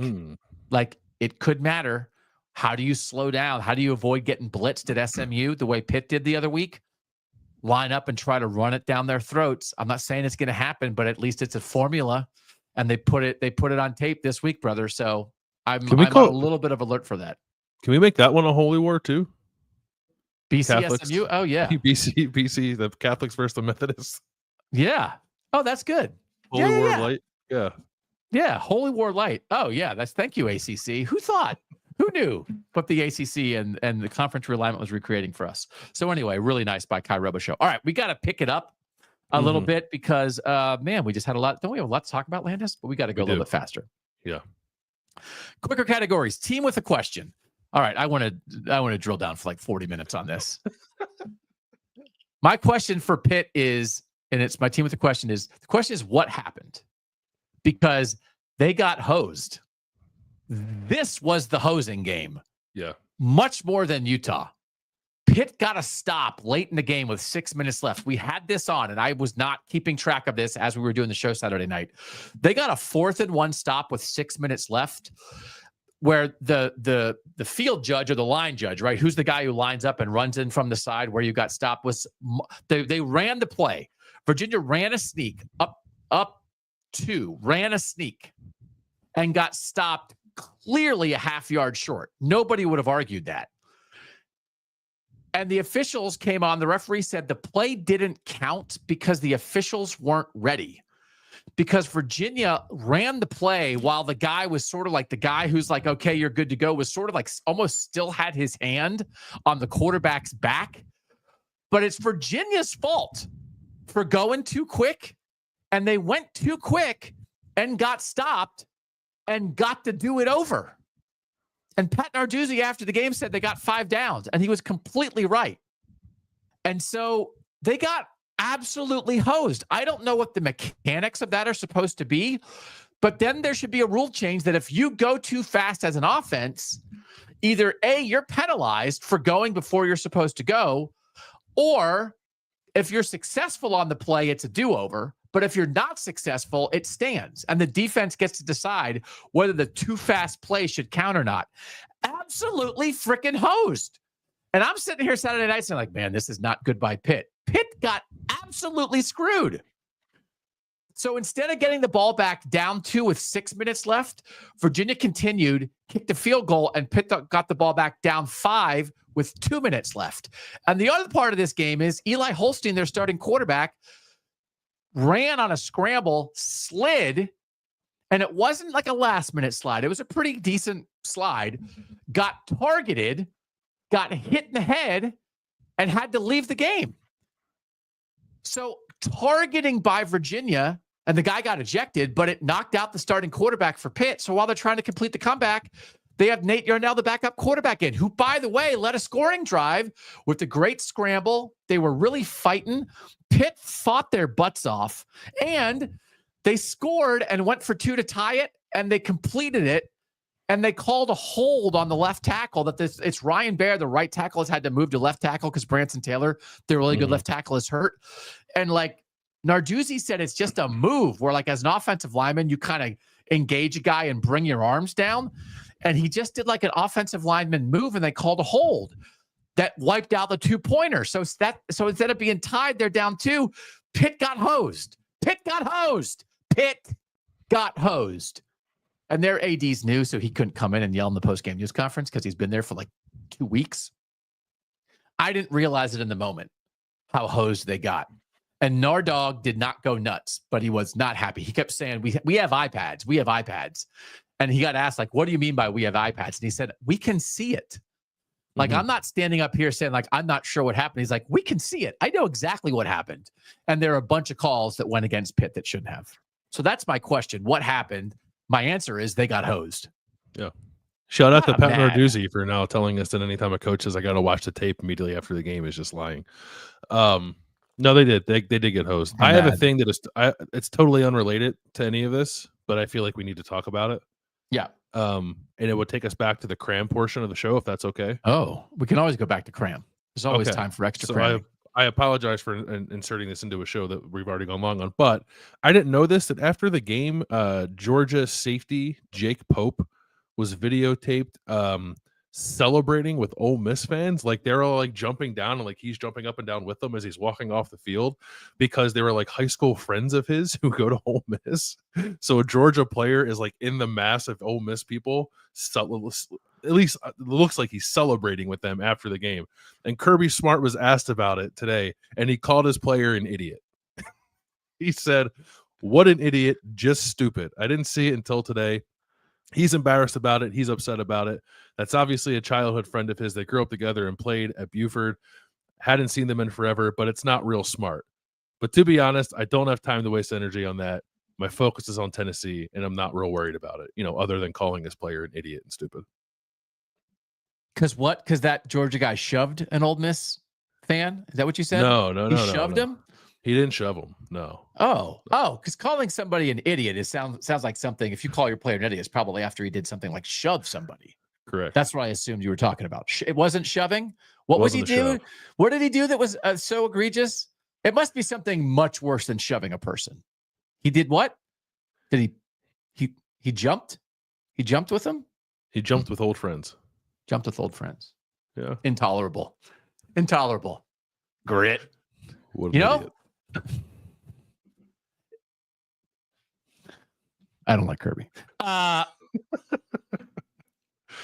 the way, Eli Holstein, it's just been rough. Like, if you could take the beginning of Eli Holstein's season, the back end of Jalen Daniels' season, you'd really have a quarterback.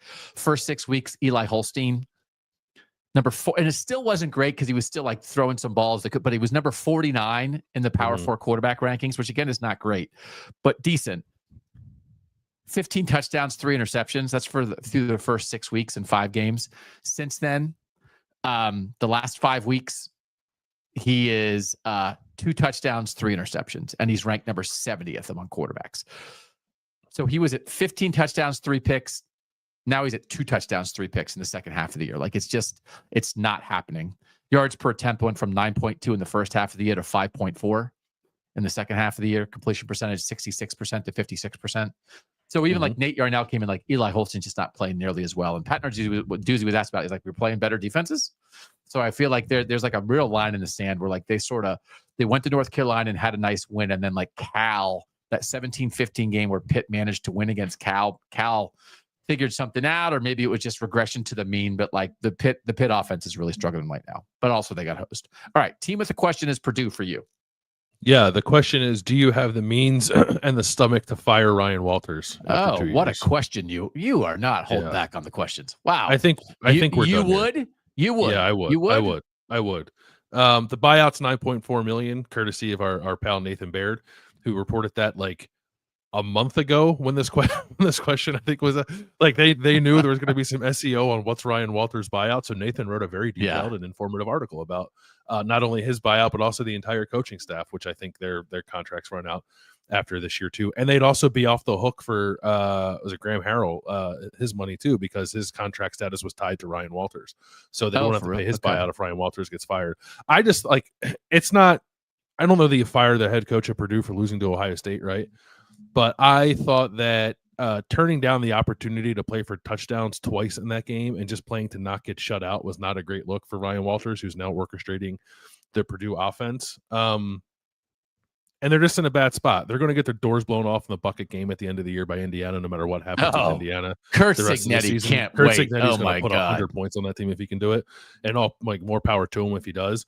I am generally, and we've talked about this too, like in the early stages of the show. Like, I don't think we're in favor of getting rid of a guy after 2 years, and normally I wouldn't be, but Purdue is just trending in an awful direction. I don't think they have any ideas of how to get out of it. I don't think it's the kind of situation where you can just like throw NIL money at it and hope that it gets better. I think you need to go find somebody who has a track record of developing players and developing a program. And I think Ryan Walters is just in a little bit over his head. So I don't know that that'll happen before the end of this season, but Purdue's in an awful place. They're the worst team in the Power Four. And I don't know that they should be based off of last year. You want to see some upward momentum. They don't have any. They've gone backwards. So it's if you believe you made like a fundamental mistake, then you need to correct it as soon as you could. Like just like he was a really good defensive coordinator. I liked the hire at the time.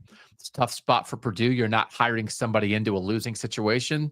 Like you lost your coach because you're so good and because his alma mater came open and Jeff Brom. So like he was not inheriting a complete mess or anything like that. And it's kind of turned into a mess. So that is important, the context, right? That you know, this third base, he wasn't on third base, but he wasn't standing in the batter's box down 0-2. You know, he probably, I don't know, he got hit by a pitch. Maybe he was standing on first base when he took over. Like they were okay. They were in an okay spot. And it's like completely evaporated in 2 years. And so if this happened, he's very young, go be a great defensive coordinator. He'd be a great defensive coordinator hire. Like, for anybody in the Power Four, he'd be a great defensive coordinator hire and maybe take another shot in 5 years, right? Like 3 years, I don't know. I don't think that would be unreasonable. But if you're Purdue and you think like it's not it, like it's not just the wins and losses, but it's not it. And we talked about like Jeff Monken from Army or something. Like if he gets and Signetti's staring you in the face, and that is very hard. That like you took a chance on a young guy who had never been a head coach before, and I'm for that. But Indiana took a chance on a guy who had been a winning coach for 15 years. And it's hard for Purdue to stare at that down the road in the same state. And like Jeff Monken from Army or somebody like that, there are guys like that out there. Like you can go find your version of Signetti, and I would understand if Purdue's very interested in that right now. So Purdue head coach Casey Keeler. Yeah, no, you've identified that. Like we're sending that to Casey Keeler and getting him on the show like the day he's hired, because you might have wished that into existence. All right. The game that bored you then as a result was Ohio State Purdue, because it was not Ryan Walters wasn't trying to score touchdowns. Well, I mean, it was. We can breeze through this one. It looked like the team that is the national title betting favorite playing against the worst Power Four team in the country, which is, I think, far more credit to Ohio State than it is an indictment on Purdue for that particular game. But you called it a professional win for Ohio State, and I thought that it very much was on both sides of the ball. So Buckeyes took care of business. Well, I don't want to breeze past that if you're agreeing with my assessment. As I was at the game. I think it can be both, right? I don't think it's an either or, like Purdue's not competitive. That means the Ohio State win isn't good. It can be both. So I didn't realize they were the betting favorite. DraftKings, Ohio State plus 320, Oregon plus 340. So you really think like if we were doing like everybody gets in, that might have been like a first round game. That's 1 versus 68. That's what that would have looked like in the power conferences. Yeah, that's like I think like in Ohio high school football now, everybody makes the playoffs or something like that. So this is what it looks like. Yeah. That's your 1 versus 68. Hey, everybody gets a chance. All right. The game that bored me was Penn State Washington, because Washington is two different teams. Washington in the Big Ten is now 0-4 on the road and 3-0 at home. And to think that they were going to go into the whiteout and compete was faulty. So Washington, 21-18 loss at Rutgers, 40-16 loss at Iowa, 31-17 loss at Indiana, 35-6 loss at Penn State. At home, 24-5 over Northwestern, completely undressed them. 27-17 over Michigan, which was sort of like the beginning of the end of Michigan. There was still a little bit of Michigan hope hanging around before Michigan went to Washington and lost. And then 26-21 over USC. So again, I do think in the end, I think we agree there is something to the Big Ten travel for the West Coast teams and for the Midwestern and Eastern teams going west. Does everybody officially agree there's something to that this year? Yeah, yes? I think so. Yeah. But like Washington is really like going out of its way to make that point. And so, and then Penn State, it was just like any doubts of like, I don't know, like a bounce back game. It's like, no, Penn State scored touchdowns on like its first 4 possessions, 1, 2, 3, 4, and it was 28-0 at halftime. And so you could turn it off. So like that was credit to Penn State, and Washington is completely 2 different teams. And then they put it on Peacock. So it was a boring Peacock. And it's like, I guess Penn State fans, I hope they enjoyed it. It's like, hey, it's your whiteout, but it's like, there was so much talk in the preseason about the Penn State whiteout. Who is it going to be against? It's like, oh, well, it can't be against Ohio State because the Ohio State game is going to be at noon for the TV stuff. That's who Penn State would want to play it against. But hey, what if you do a whiteout against, I don't know, the team that made the national title game next year? That'll have some juice. Then it was like 28-0 at halftime. So what are you going to do? Yeah, they still got it. I'll say 2 things. One, I think maybe because of where we're at in the season, this is more of an off-season show. I think we need to have a more in-depth conversation about the Big Ten and its TV situation, because I think it's a bit of a mess right now, and it seems like the fans are starting to revolt against it. 2, the whiteout deserves better than Colt McCoy. That broadcast was awful.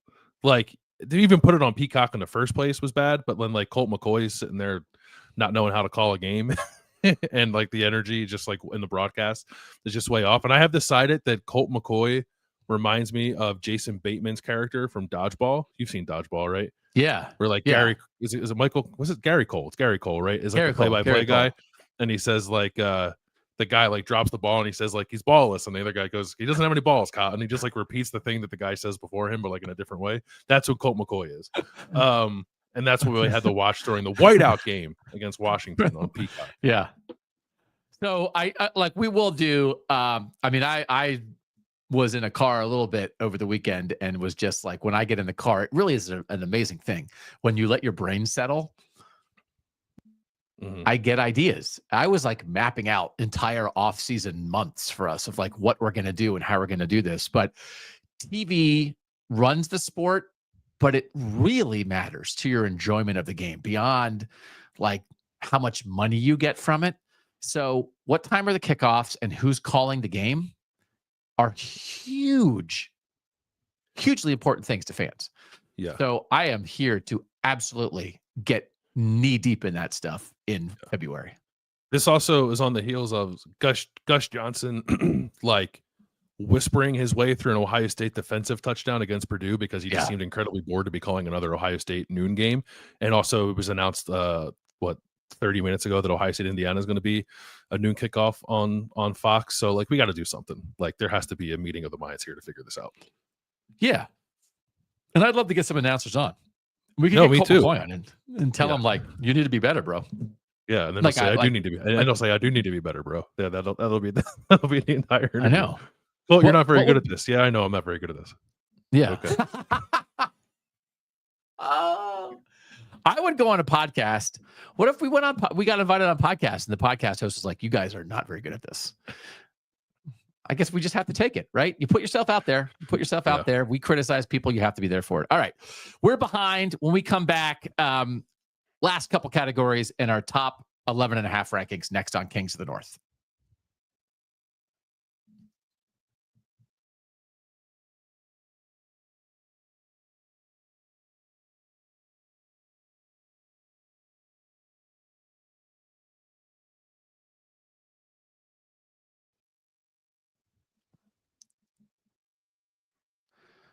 Doug Lesmerises and Bill Landis back. One thing about these 5 teams from the North we haven't talked about yet, Syracuse. Talking about the contrast against Boston College. They had 77 plays. They had 53 dropbacks and 24 called runs. LaQuint Allen carried it 16 times for 50 yards. They threw for 392 and ran for 39. So again, the contrast in that BC-Syracuse game. BC is 313 on the ground, 65 through the air. Syracuse is 392 through the air, 39 on the ground. I don't know how you would look something like that up, but that has to be at the maximum edge of run game, pass game disparity in a single game, Landis. Like that is wild stuff. Which leads us to, can you win if you can't run? And last year when Washington was doing their thing, I was like, I don't know if Washington should ever run the ball. And they could run it, but I was like, I don't know if they should. I don't know if Syracuse is off the deep end here because they have to be, and it's their own, and they're still 6-3. Their only chance to win is this way, or if they could, because LaQuint Allen's good. He's a good player. I think maybe it's not the belief in the offensive line. They do throw it to him a little bit. But here's the question. Syracuse is running for 89 yards a game. That's 129th in the country. I'm going to read you the 5 teams that average fewer rushing yards than Syracuse, okay? And I'm not going to read them in order because I want to blow your mind. Here they are. Ready? Akron, Kent State, so that's 2 MAC teams. Middle Tennessee, not great. Florida State having a terrible year. And do you want to guess who the 5th team is that has fewer rushing yards per game than Syracuse? Colorado. So is the answer to this question, if you have Kyle McCord, you can be pretty decent doing it this way. But if you have Shedeur Sanders, you can make the playoff. And if you have Michael Penix and Roma Dunze and Jalen Polk and Jalen McMillan, you can make the national title game. That there are tiers of how good your quarterback and your passing game has to be if you do not run it. Yeah, I think that's right. Yeah, I think that's absolutely true. But I even wonder, I still have that question in my mind about Colorado. It's like I do, at a certain point, you got to be able to win situational football or like run out a game kind of stuff. And like if you can't run the ball, I think that's when it comes back to bite you. So I would still have those questions even about teams that have really good quarterbacks and receivers. So like when you knew the answer, I wasn't going to trick Bill Landis, ball knower, but that fact makes you a little nervous about Colorado as they get down the stretch here and like play a team like Kansas where Devin Neal's going to run the ball on them a little bit. Like, you think that could be a flaw for Colorado. It's not just a feature. It might be a bug too. Yeah, I think it could be, which is partly too why I think you've seen, I think Shedeur Sanders has run a little more recently. I think he's got a rushing touchdown in their last 3 games. Would you rather be a team that can really run it and can't throw it, or a team that can really throw it and can't run it? Like, would you rather be Syracuse or Boston College offensively? I'd rather be a team that can really throw it. I think if I had to pick one. Yeah. I think I, in general, would rather be a team that could really throw it unless you're playing a team that can really run it. I think in the head-to-head matchup, I might be the team that can really run it. But over the course of a 12-game schedule against balanced teams, I think chucking it around effectively gives you a higher ceiling. All right. Iowa State, they lost. You called it. Yeah. We spent a good time and good energy talking about Iowa State a lot this year. And now they've lost 2 in a row. And like, are we done with them? I don't know what to think. Well, that's the thing. Like they're not dead, but they need help. So they're one of the teams that has 2 losses now in the Big 12. They need to win out. They have Cincinnati, Utah, and Kansas State left. But even if that were to happen, they would still need help because, as we said earlier, BYU and Colorado State Colorado both control their own destiny, and even Arizona State's lurking a little bit too. So the season's not over for Iowa State. But like Matt Campbell after the game was talking about, they're playing a lot of young guys on defense. They've had a rash of injuries, especially at linebacker, and I just think it's all starting to catch up to them. 532 yards allowed to Kansas in that game is the most Iowa State has allowed since 2016. Kansas was at 7.5 yards per play 2 games prior to that. UCF was over 7 yards per play. So I think it's just that the season is not over. There's still a path to get to the Big 12 championship. But do you trust Iowa State's defense in its current condition to get it there? And it's putting itself in holes in games that it couldn't get out of against Kansas, couldn't get out of last week. So like I still very much believe in the offense, and I think you should. But like Rocco Becht and Jalen Nolan, Jaden Higgins, and Abu Sam, like those guys got to hit from the jump for this team. I think to win the games it needs to win to end the year. It can't allow itself to get down into a multi-score hole. And then like Rocco Becht threw for 383 against Kansas. His box score looks great, but it's like it's too little, too late because you were down 31-10 or whatever it was. So I just don't. I don't think Iowa State at this point, with all the injuries, has the defense to get it to where it wants to go. And it has been building toward this, I think, for a while, and it's finally just kind of broken on them. Yeah, that's rough. Okay, Cincinnati, because we have a Cincinnati Iowa State game coming up. Just a reminder that Corey Kiner is, I think, like very, very good. And Jerome Ford, who was the back for Cincinnati when they made the playoff, like is an NFL running back right now. Corey Kiner's a former Mr. Football in Ohio. Corey Kiner is really good. and sometimes I just want to talk about good players. He's number 20 in the power forward in rushing yards per game, but the opener was a blowout and he didn't put up many stats. And then against Texas Tech, he had 3 carries and then got hurt. And Cincinnati, by the way, lost that game by 3 they missed a field goal to tie at the end of the game without Corey Kiner. These are his other games this year. He ran 25 for 91 against West Virginia, but for the year, starting at the top, other than those 2 games, 20 for 149, 21 for 126, 16 for 78, 17 for 83, 22 for 102, 17 for 94, 25 for 91. That is an average of 20 carries for 103 yards a game. He is a sure thing. He can get you physical yards inside. He can do some stuff on his own. He is an excellent running back. And it gives them such a foundation, and it goes back to what we talked about with the flip success rate, where Cincinnati was much more of a do-your-job team in that game, and West Virginia made 5 plays and won. Corey Kiner and that offensive line are the foundation of how they are a do-your-job team. And Stephen Godfrey, our guy on last Wednesday, was a little dismissive of what Cincinnati has been. Like, I really do think this is a very solid football team.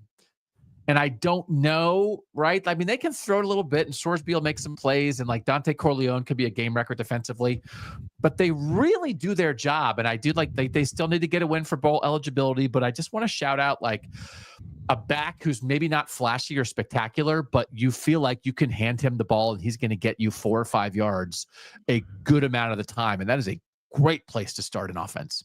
Yeah, he's a good player. What's his eligibility situation? I actually do not know that. He's a senior. Started his career at LSU, then came back to the North, an Ohio high school football player. So would be spectacular to have him back. But like he is just he's like a foundational guy, you know? Seems like maybe this is his last year. Be nice to have was he him Mr. Ohio? Yeah. Toledo guy or no, Cincinnati Roger Bacon guy. Excuse me. Yeah. So anyway, so he's good. All right, Minnesota for you, a Minnesota team that I thought was rolling and ready to go win at Rutgers, and they did not. Yeah, so 4-game losing streak comes to an end. It's a tough loss, I think. To lose to a Rutgers team that doesn't have Kyle Monangai is not sitting well with Minnesota or its fan base. But like I still think Minnesota's okay. Like the things that had fueled the 4-game winning streak just kind of got away from Minnesota in this game. They had a brutal turnover in the 4th quarter, like turned it over inside their own 5-yard line, and Rutgers scored a touchdown. That was a first turnover, for Minnesota, I think in 17 quarters of football. And they turned it over against USC and then did not turn it over at all against UCLA, Maryland, and Illinois, and then turned it over in the 4th quarter against Rutgers. Minnesota also had 15 missed tackles in that game. It was his worst tackling grade of the season on PFF. And some of the offensive balance that had been fueling Minnesota's winning streak also got away from them in this game.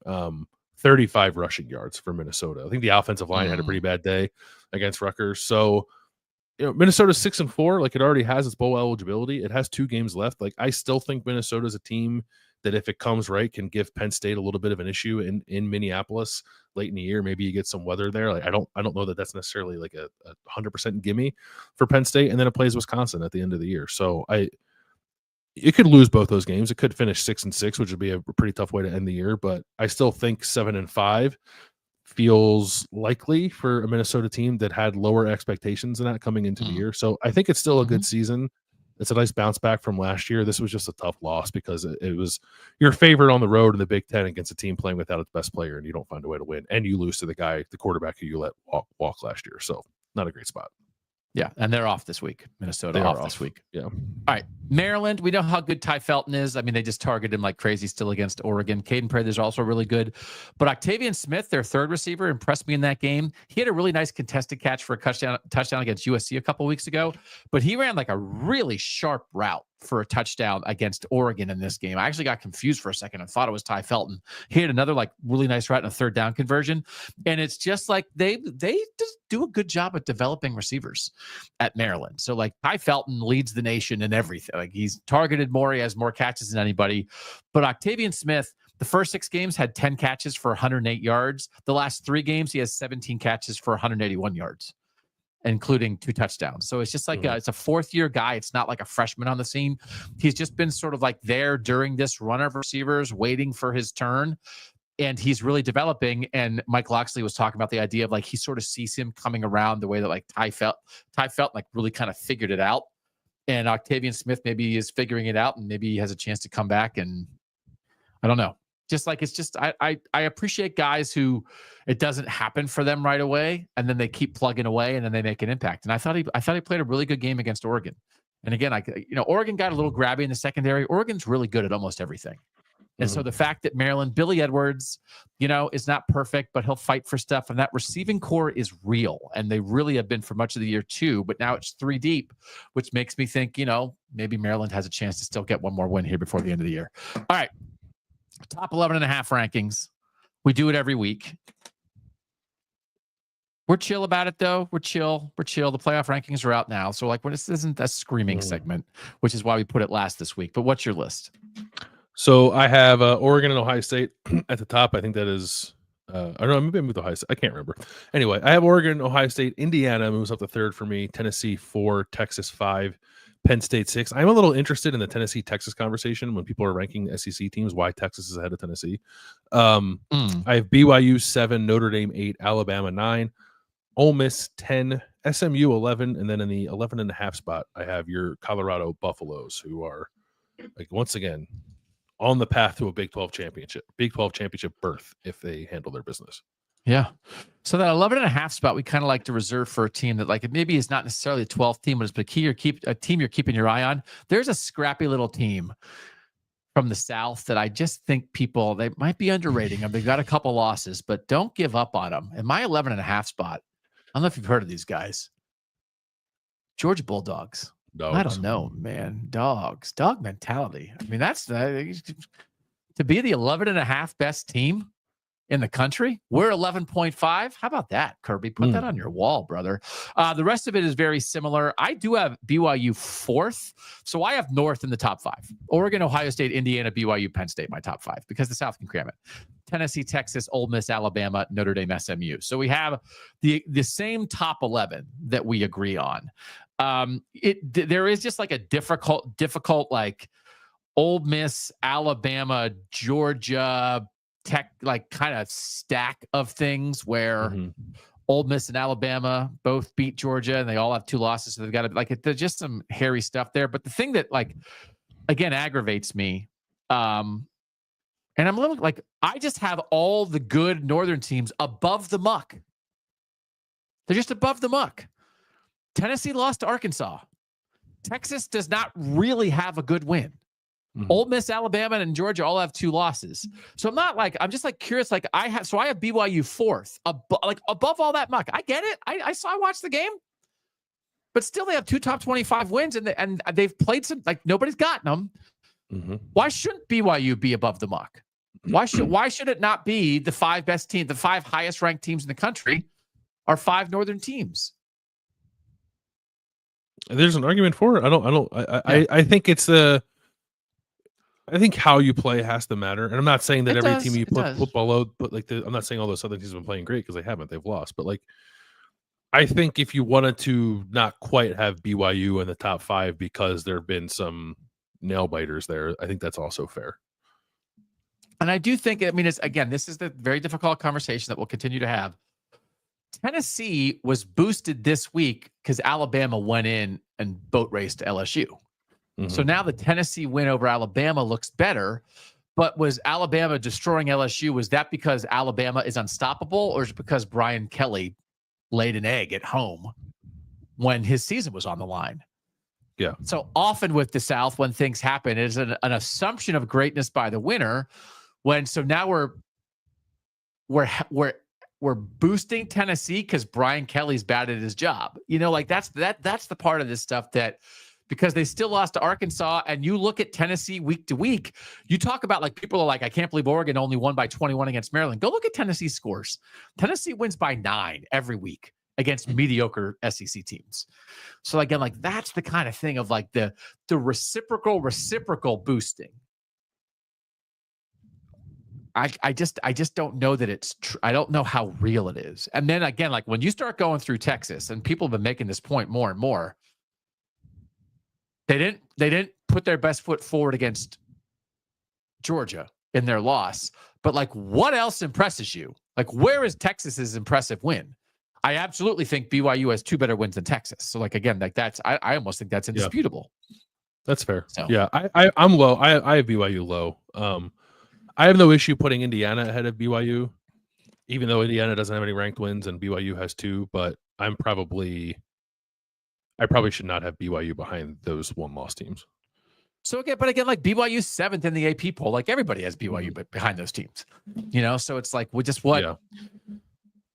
what matters? And so I'm reasonably curious to see how the committee on Tuesday night reacts to Ole Miss beating Georgia and how far. Like Miami fell out of our top 11. Like how far does Miami fall for this kind of thing? So anyway, all right, that's it. Sorry we went long. There's just a lot especially like I just thought I really wanted to break it up that post game Saturday was really about the best teams taking care of business, but there were just like a lot of other really good wins that I want to make sure we gave credit for. And Mike is telling us that Wisconsin has announced that Jack Del Rio, former NFL head coach who was on the staff at Wisconsin, I don't even know that he was a full-time assistant, but he quit because he, I guess, got a DUI on Friday night, apparently. Mike, is that right? Am I saying this right? Thank you for putting it in the chat. Is that the report? Yeah, give me 1 second. So he, according to Adam Rittenberg, our friend, it says Wisconsin staff member Jack Del Rio, the former NFL coach, was arrested early Friday morning for operating while intoxicated after a car he hit was driving and hit a street sign and broke a fence. He showed signs of impairment. No injuries were reported. Del Rio has been serving as a senior advisor to Luke Fickell. The school is aware of the incident, and now Luke Fickell just 5 minutes ago came out and said that Del Rio is resigning. He said it's a tough situation, decisions that all of us have to be able to take full responsibility for. So that's what Jack will do, and we'll continue to move forward. Okay. There you have it. All right. Thanks for that update, Mike. Thanks to you guys for being here and making this so fun for us. We are just really, truly having a great time talking about Northern football. So if you want to spread the word, if you want to give us a thumbs up, if you want to subscribe, we're just so happy that you guys are here with us, whether on YouTube or on a podcast feed, making Northern football fun, man. Like the teams are doing a great job of giving us a ton to talk about, but the fact that there's an audience of loyal, dedicated, educated Northern fans who want to have these conversations means the world to us. So thanks to our guy Mike for making us look good and sound good. For now, he's Bill Landis. I'm Doug Lesmerises, and that was Kings of the North.